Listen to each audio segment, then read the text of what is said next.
This begins chapter 32. It's a child stroke guided, and it's the leg wraparound method that I invented. Step 157, guide 2 to 3 breathing arm strokes with good head and shoulder rotation. I invented the leg wraparound method so that I could immobilize more body parts of a child I was teaching. In this example, I can speak directly into his ear as my chest is directly over his back with his non-breathing side arm trapped by my left arm, holding him under his chest. His legs wrap around my thigh to be immobilized. This helps me to give him the focus I want him to have on doing a correct arm stroke one arm at a time to improve his timing and breathing routine. I place his stroking hand on top of mine to guide through the pattern and to create resistance in feeling cues he can expect while swimming. I may also wrap my thumb on top of his hand to keep it on top of mine. Kids sometimes start to dog paddle, but my thumb on top of his stroking hand keeps his hand on top of mine. He may start to dog paddle, but my thumb hold keeps his hand in place to finish his stroke and start the recovery phase by lifting his hand and arm up out of the water correctly. Give me this hand and put it here. I'm going to hold it here. And then give me this hand and put it on top of my hand. Okay, there, keep it on top of mine. Okay, your arm will knock your face down and blow bubbles. Blow. Turn your head up. Slow, take it down slow, nice and easy.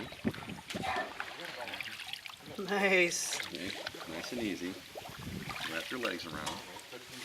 That's it. Nice and slow. See? Arm knocks the face back down. Okay, good.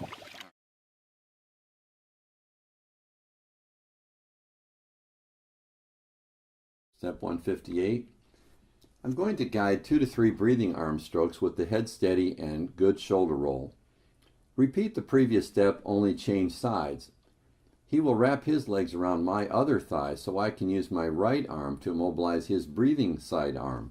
Now you can focus on the correct mechanics for the non-breathing side arm stroke.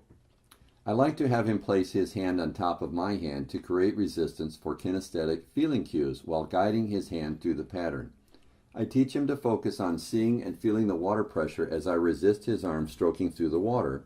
He must focus on his hand and forearm from the catch into the rotation and follow through. If he tries to dog paddle, my thumb over his thumb will not let him learn poor mechanics. I remind him to continue to press his hand all the way back to lengthen his stroke and shoulder roll, which will turn his palm flat upon exit and make the recovery easier.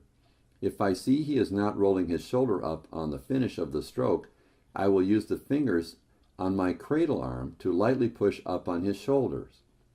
He will feel this pressure and roll properly to copy when swimming.